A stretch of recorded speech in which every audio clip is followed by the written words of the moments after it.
Parfois, un seul geste de bonté peut transformer à jamais le destin de 3 âmes. Le wagon de la ligne 1 du métro parisien sentait le café froid et la sueur. Amélie Rousseau serrait la barre au-dessus de sa tête, tandis que la rame filait vers le centre à 7 heures du matin. Elle portait un tailleur bleu marine, acheté en solde, les cheveux attachés en chignon parfait. Dans son sac usé se trouvaient 3 exemplaires de son CV, imprimés sur papier de qualité. Aujourd'hui, changerait tout. Entretien chez Costa Consulting, l'une des sociétés financières les plus prestigieuses de France. Poste administratif, 2 800 € par mois. Le double de ce qu'elle gagnait dans cette petite boutique de Belleville, où les clients la traitaient comme si elle n'existait pas. Elle avait tout calculé au millimètre.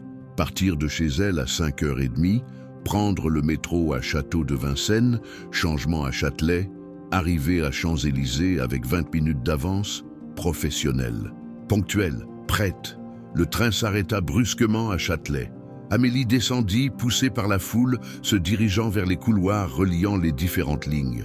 Des centaines de personnes se déplaçant dans toutes les directions. Le chaos matinal de la capitale. Puis elle la vit, une petite fille, peut-être 6 ans, immobile au milieu du quai, robe jaune à fleurs, petit sac à dos licorne, basket à lumière. Mais ce n'étaient pas ces détails qui frappèrent Amélie. C'était la terreur absolue dans ses yeux, les larmes coulant sur ses joues, les petites mains serrant les bretelles du sac comme si c'était la seule chose réelle au monde. Amélie s'arrêta. La foule continuait à couler autour d'elle, pressée, indifférente. Personne d'autre ne semblait voir l'enfant. Elle regarda sa montre. 7h03. Si elle ratait le prochain train, elle arriverait en retard. Elle perdrait l'entretien. Adieu au travail, adieu à l'opportunité. Elle regarda la fillette, regarda les escaliers, revint à l'enfant, et puis marcha vers elle. « Bonjour, ma puce », dit Amélie en s'accroupissant. « Tu es perdue ?» La petite hocha la tête, sanglotant. Les mots sortirent difficilement. « Je ne trouve plus mon papa. J'étais avec tante Isabelle, et il y avait beaucoup de monde, et je me suis arrêtée pour attacher mes lacets, et quand je me suis relevée, elle n'était plus là, et j'ai peur. » Amélie essuya les larmes de l'enfant avec un mouchoir. « Calme-toi, je suis là maintenant. Nous allons retrouver ton papa. Comment tu t'appelles ?»« Chloé. »« Moi, c'est Amélie. Tu connais le numéro de téléphone de ton papa ?» Chloé secoua la tête. « Je sais juste qu'il travaille dans un grand immeuble avec beaucoup de fenêtres. » Amélie respira profondément. 7h05. Le train venait de partir sans elle. Elle prit la main de Chloé et se dirigea vers le poste de sécurité. L'agent les orienta vers la police municipale. Un policier d'âge moyen prit les informations mécaniquement. Nom complet. Chloé Costa. Nom du père. Vincent Costa. Le policier tapa sur son ordinateur. Costa est courant. Il va en sortir plusieurs. Pendant qu'ils attendaient, Amélie appela le numéro des ressources humaines de Costa Consulting. Une voix froide répondit. « Bonjour Amélie Rousseau. J'ai un entretien à 9h. Il y a eu une urgence. Nous avons d'autres candidats qui attendent, madame. J'ai trouvé une petite fille perdue dans le métro et je noterai que vous ne vous êtes pas présentée. Bonne journée. » Clic.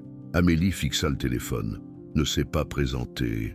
Comme si ça n'avait aucune importance. Comme si elle n'avait aucune importance. Le policier essaya plusieurs numéros.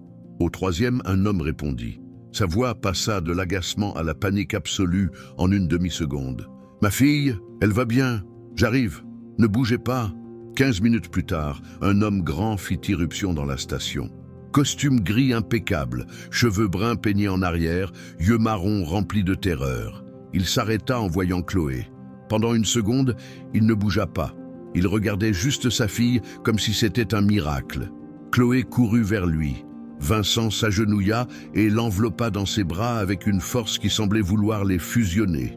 Il embrassait sa tête encore et encore, murmurant des mots qu'Amélie ne pouvait entendre. Finalement, il se leva, tenant toujours Chloé, et chercha Amélie du regard.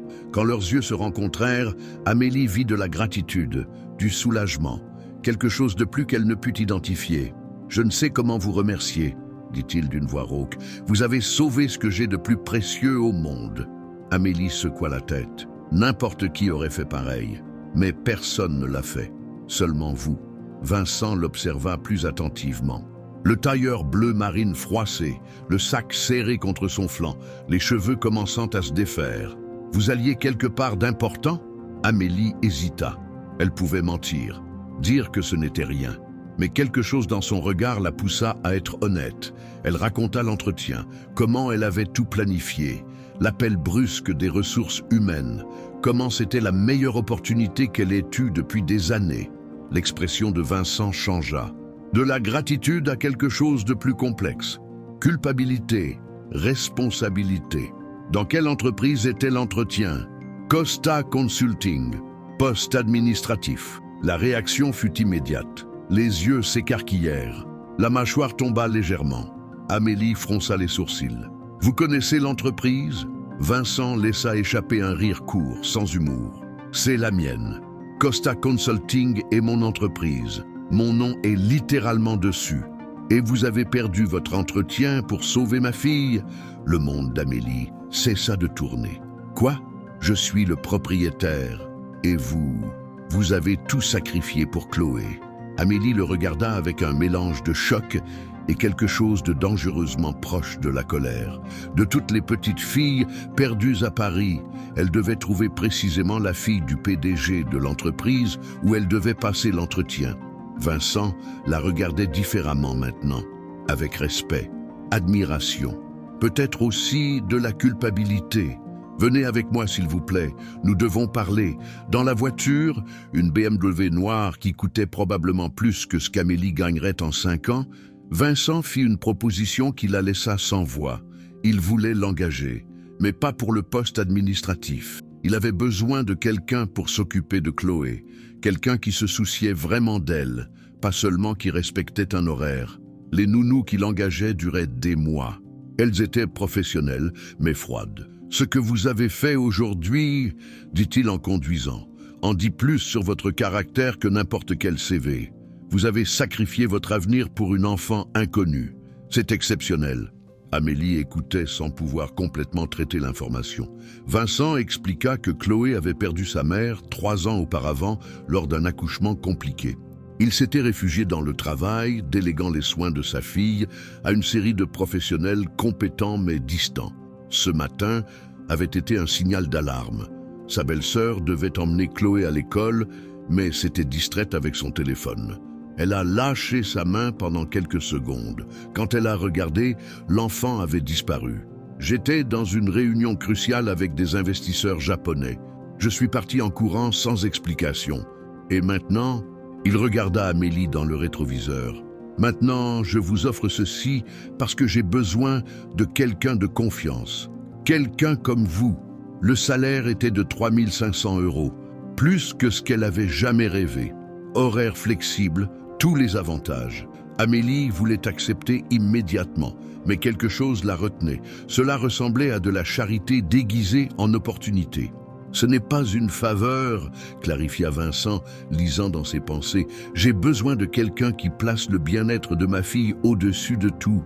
Vous avez démontré que vous êtes cette personne, mais j'ai étudié l'administration. Je voulais travailler en gestion, projet, et vous pouvez le faire. Cela ne doit pas être permanent si vous ne le voulez pas, mais au moins découvrez la situation avant de décider. Passez la journée avec nous, sans engagement. » Amélie regarda sa montre. 9h30. Elle n'avait nulle part où aller. D'accord, la maison dans le quartier du 16e arrondissement était impressionnante. 3 étages d'architecture moderne, jardin, garage pour 4 voitures. À l'intérieur, cependant, Amélie remarqua quelque chose d'étrange. Tout était parfait, trop parfait. Il n'y avait pas de chaleur, pas de vie. C'était comme un showroom de magazine. Seule la chambre de Chloé avait de la personnalité. Dessins au mur, peluches, livres empilés.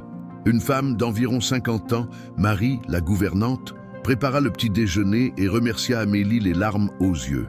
Vincent monta se changer. Il devait retourner au bureau. Avant de partir, il demanda à Amélie de réfléchir sérieusement à l'offre. Et Amélie, voyant Chloé lui montrer ses jouets avec un sourire énorme, réalisa qu'elle y pensait déjà. Les 3 mois suivants passèrent comme un tourbillon. Amélie accepta le travail. Elle se levait à 5 heures, prenait le métro, arrivait à 7 heures réveillait Chloé, préparait le petit déjeuner, l'habillait pour l'école. La fillette s'épanouissait, souriait davantage, faisait des caprices normaux d'enfant au lieu de cette obéissance robotique qu'elle avait avant.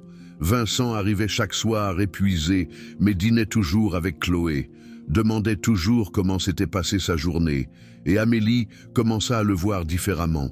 Elle voyait l'homme derrière le costume, le père qui faisait de son mieux, le veuf qui portait encore la douleur d'avoir perdu sa femme. Elle voyait la tasse de café oubliée sur son bureau, les livres non lus sur sa table de chevet, la façon dont il restait à la fenêtre avec une expression distante. Elle voyait la solitude, et sans s'en rendre compte, cela commença à lui importer. Les conversations débutèrent casuelles, sur Chloé, sur sa journée. Mais peu à peu, elles s'approfondirent. Vincent posait des questions sur la vie d'Amélie. Elle posait des questions sur la sienne. Ils partageaient des histoires, des douleurs, des espoirs. Et quelque chose commença à grandir entre eux. Quelque chose que tous deux essayaient d'ignorer, mais qui devenait de plus en plus impossible à nier. Le moment décisif arriva un après-midi pluvieux, 6 mois après qu'Amélie ait commencé à travailler là. Vincent arriva trempé. Il avait oublié son parapluie. Amélie lui apporta des serviettes. Il ne bougea pas. Il la regarda juste avec une intensité qui lui coupa le souffle. « Je dois te dire quelque chose », dit-il d'une voix tendue. Ils s'assirent au salon. La pluie battait contre les fenêtres. « Les 6 derniers mois ont tout changé », commença Vincent. « Cette maison est redevenue un foyer. Chloé est heureuse. Moi, j'ai commencé à ressentir quelque chose que je pensais ne plus jamais ressentir. » Il fit une pause. « Je suis tombé amoureux de toi, Amélie. Ce n'était pas prévu. J'ai essayé de l'éviter. Mais je ne peux plus. » Amélie le regarda. Elle vit une vérité absolue dans ses yeux, et les défenses qu'elle avait construites s'effondrèrent. « Moi aussi, » murmura-t-elle. « Moi aussi, je suis tombée amoureuse de toi. » Vincent s'agenouilla devant elle, prenant ses mains. « Tu me donneras une chance, pas comme patron et employé, comme homme et femme. » Amélie ne fit pas confiance à sa voix. Elle hocha juste la tête. Il l'embrassa, et tous deux pleurèrent, de soulagement, de peur, d'espoir. Ils entendirent des petits pas dans l'escalier. Chloé apparut, les regardant avec curiosité. « Que se passe-t-il? Pourquoi vous pleurez ?» Vincent l'appela. La petite s'assit à côté d'Amélie, prenant sa main naturellement. « J'ai une question importante, ma chérie, » dit Vincent. « Comment tu te sentirais si Amélie n'était plus seulement la personne qui s'occupe de toi? Comment tu te sentirais si elle restait avec nous pour toujours, pas comme employée, mais comme famille ?» Chloé traita la question avec le sérieux enfantin, puis sourit. « Énorme. Ce serait la plus belle chose du monde. Je l'aime déjà de toute façon. » Amélie serra Chloé dans ses bras, riant et pleurant en même temps. Vincent se joignit à eux. Les 3 enlacés dans ce salon, tandis que la pluie tombait dehors. Une famille naissant du chaos. 3 mois plus tard, Vincent proposa le mariage. C'était un dimanche, pendant qu'il faisait des crêpes dans la cuisine. Chloé avait de la farine sur le nez. Amélie riait, et Vincent sut simplement que c'était le moment. Il s'agenouilla là, sur le sol de la cuisine. « Tu veux m'épouser? Construire une vie avec nous? Être officiellement la mère de Chloé ?» Amélie dit oui avant même qu'il ne termine. Chloé cria de joie et se jeta sur eux.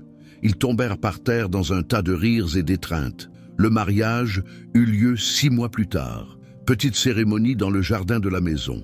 La mère d'Amélie pleura pendant toute la cérémonie. Marie aussi. Chloé fut demoiselle d'honneur, portant les alliances avec un sérieux absolu. Quand Vincent et Amélie échangèrent leurs vœux, il y avait de la vérité dans chaque mot. Après la cérémonie, Chloé murmura « Maintenant, je peux t'appeler maman ?» Amélie la serra dans ses bras, le cœur si plein que ça faisait mal. Ce serait le plus grand honneur de ma vie. Cette nuit-là, après le départ des invités, les 3 restèrent dans le jardin. Chloé endormie dans les bras de Vincent. Amélie appuyée contre son épaule, regardant les étoiles. « Tu as sauvé ma vie ce jour-là » murmura Vincent. « Pas seulement Chloé, moi aussi. Et tu as sauvé la mienne. Tu m'as montré que parfois, ce qui semble être la fin n'est que le début de quelque chose de bien meilleur. » Ils entrèrent ensemble, mirent Chloé au lit. puis allèrent dans leur propre chambre. Plus la chambre d'Amy où Vincent dormait seul. La chambre principale qu'il avait finalement le courage d'occuper à nouveau. Parce qu'il n'était plus seul. Il ne le serait plus jamais. Dans l'obscurité, enlacés, tous deux pensèrent à l'étrangeté de la vie. Comment une décision prise en quelques secondes peut tout changer. Comment perdre un entretien peut mener à trouver une famille. Comment aider une petite fille perdue peut signifier trouver un foyer. Et ils ne regrettaient rien, pas même une seconde, parce que ce choix, ce moment de bonté authentique, les avait menés exactement là où ils devaient être, ensemble, pour toujours.